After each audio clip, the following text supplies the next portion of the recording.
오늘의 조선일보 사설 제목은 이승만 없었으면 가장 가난하고 자유 없는 나라서 살고 있을 것입니다. 배우 이영애 씨가 이승만 대통령 기념관 건립에 5천만 원 기부한 것을 해명해야 하는 일이 벌어졌습니다. 이 씨는 지난달 기부 취지를 담은 서신을 이승만 대통령 기념재단 측에 보낸 상태였습니다. 그런데 야권 지지층이 공격을 퍼붓고 좌파 매체가 이승만의 과거를 꼼꼼히 보라, 갈등 증폭의 촉매제 역할을 했다고 비난하자 기부 이유를 다시 설명하게 된 것입니다.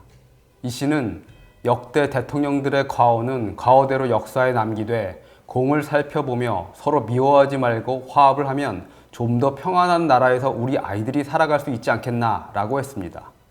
이 씨는 이미 박정희, 김영삼, 김대중, 노무현 대통령 재단에도 모두 후원했습니다. 이 씨를 비판하는 사람들 주장대로 이 전 대통령은 집권 연장과 독재라는 과오가 있습니다.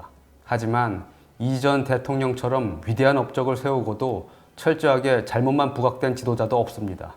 이 전 대통령이 자유민주주의와 시장경제의 기틀을 잡고 6.25 남침에서 나라를 지키지 않았다면 지금의 대한민국은 없습니다. 이 씨도 그분께 감사한 것은 우리나라를 북한의 무력 침공으로부터 지켜내 북한과 같은 나라가 안 되도록 한 것이라며 우리나라가 독재 공산국가가 됐다면 우리 아이들은 세계에서 가장 가난하고 자유가 없는 곳에서 살고 있을 것이다. 이 얼마나 끔찍한 일이냐고 했습니다. 상식 있는 사람이라면 누구나 고개를 끄덕일 얘기입니다. 이승만 기념관 건립 추진위가 모금을 개시한 지 약 3주 만에 1만 9천여 명이 45억 원 가까운 돈을 보내왔다고 합니다. 올해는 이 전 대통령 서거 58주년입니다. 2만 가까운 평범한 시민이 대한민국의 기틀을 세운 초대 대통령 기념관이 아직까지 없다는 것 자체가 잘못이라는 지적에 공감하고 있습니다. 최근 4.19 혁명 주역들도 이승만의 과업뿐 아니라 공을 다시 봐야 한다며 이 전 대통령 묘소를 참배했고 일부는 건립 추진위에도 참여하고 있습니다. 이 자체가 국민 통합입니다. 그런 대의에 공감했을 뿐인 사람이 봉변을 당하고 해명을 해야 하는 상황이 안타까울 따름입니다. 오늘의 조선일보 사설이었습니다. 오늘의 조선일보 사설은 대선 전날 475만 명에게 살포된 가짜뉴스 막을 방법 찾아야 라는 제목입니다. 지난 대선 전날 이재명 후보가 유권자 475만 명에게 공식 선거운동 문자 메시지로 윤석열 커피 가짜뉴스를 보낸 것으로 확인됐습니다. 문자를 보내는데 약 4,800만 원이 들었고 선거 후 비용을 보전받았습니다. 결과적으로 선거 전날 국민 세금으로 가짜뉴스가 유포된 것입니다. 해당 기사는 윤석열 후보가 2011년 부산저축은행 사건 수사 때 브로커 조모 씨에게 커피를 타주며 사건을 무마했다는 취지의 뉴스타파 보도입니다. 김만배 씨의 허위 인터뷰를 짜깁기한 것입니다. 이 대표 측은 당시의 허위 인터뷰란 걸 누가 알았겠느냐고 했습니다. 하지만 이 대표는 김만배 씨가 신학림 전 언론노조 위원장과 허위 인터뷰를 한 직후인 2021년 10월부터 윤석열 커피를 기정사실처럼 주장하며 대장동 게이트는 윤석열 게이트라고 했습니다.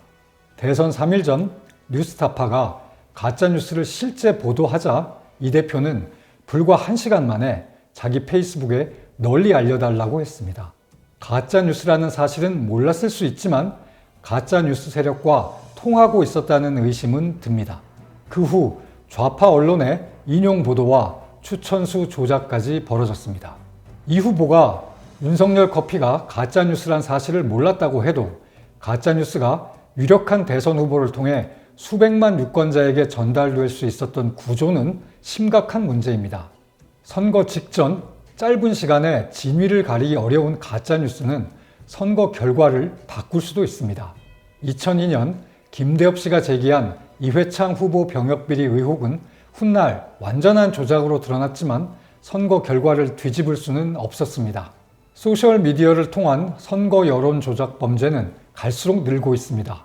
18대 대선 때 100건, 19대 대선 126건이었던 것이 지난 대선 때는 431건이 됐습니다.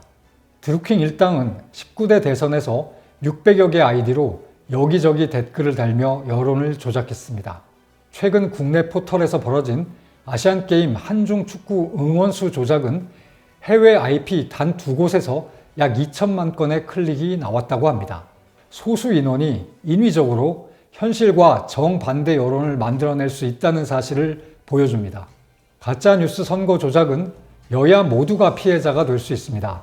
현행법상 처벌에는 한계가 있습니다. 이번 기회에 조작이 발붙일 수 없도록 여야가 함께 법령을 정비해야 합니다. 오늘의 조선일보 사설이었습니다. 오늘 조선일보 사설은 대법원장 후보 35년 만에 인준 부결, 이재명 방탄 의혹 부인할 수 있나? 라는 제목입니다. 이균용 대법원장 후보자 임명 동의안이 국회에서 부결됐습니다. 출석 의원 295명 중 반대가 175명이었습니다. 168석을 가진 민주당이 반대를 주도한 결과입니다. 표결에 앞서 민주당은 이 후보자의 재산신고 누락, 자녀 증여세 탈루 의혹 등을 이유로 부결을 당론으로 정했습니다. 이로써 사법부는 1988년 정기승 대법원장 후보 낙마 이후 35년 만에 수장 공백 사태를 맞게 됐습니다. 당시 정 후보자 임명 동의안은 그가 군사정권에 협력했다는 이유로 부결됐습니다. 후보 개인의 신상 문제로 대법원장 후보가 낙마한 것은 초유의 일입니다. 그간 대법원장 후보에 대해선 야당 입장에서 거부 사유가 있어도 대부분 인준해줬습니다. 법원의 안정적 운영과 사법부 독립을 위해서였습니다. 이 후보자의 재산신고 누락 등은 가볍게 넘길 문제는 아니지만 대법원장 직무를 못할 정도로 치명적이냐에 대해선 의견을 달리하는 사람도 많을 것입니다. 그런데도 민주당이 당론으로까지 정해 이 후보자 인준 부결을 밀어붙인 데는 다른 이유가 있는 것 아니냐는 의구심이 듭니다. 민주당 이재명 대표는 대장동 사건, 쌍방울 불법 대북 송금 사건 등 총 7가지 사건의 10가지 혐의로 수사와 재판을 동시에 받고 있습니다. 이 중 한 사건에서만 대법원에서 징역형이 확정돼도 다음 대선에 출마할 수 없습니다. 최대한 재판을 지연시키고 대법원 구성까지 신경 써야 하는 처지입니다. 그런데 이균용 후보자는 김명수 사법부의 재판 지연과 판사들의 특정 성향 편향을 줄곧 비판해 왔습니다. 그런 이 후보자를 겨냥해 민주당 원내대표는 이런 인물들을 계속 내보내면 제2, 제3이라도 부결시킬 것이라고 했습니다. 결국 민주당이 그를 낙마시킨 것은 이 대표 방탄을 위해 자신들의 입맛에 맞는 후보가 나올 때까지 시간을 끌려는 것 아니냐는 추측이 나오는 것입니다. 민주당이 내년 초 법관 인사까지 염두에 둔 것 아니냐는 관측도 있습니다. 내년 초까지 대법원장 공석 사태가 장기화되면 민변 출신인 김선수 대법관이 선임 대법관으로 대법원장 권한 대행을 맡게 됩니다. 이 경우 내년 2월 법관 인사를 김 대법관이 주도해 주요 재판부의 친야 성향 판사들을 포진시켜 이 대표에게 유리한 지형을 만들려고 할 수 있다는 것입니다. 이제껏 보여온 민주당 행태로 보면 아니라고 말하기도 어렵습니다. 대법원장 공백 사태가 장기화하면 후임 대법관 임명 대청을 할 수 없게 돼 상고심 재판 전체에 차질이 빚어질 수밖에 없습니다. 당장 내년 1월 임기가 끝나는 안철상, 민유숙 대법관 후임도 정할 수 없게 됩니다. 그 피해는 결국 국민이 있게 됩니다. 대통령실은 이번 부결에 대해 국민 권리를 인질로 잡고 정치 투쟁을 하는 것이라고 했습니다. 민주당은 그게 아니라고 말할 수 있습니까? 오늘의 조선일보 사설이었습니다.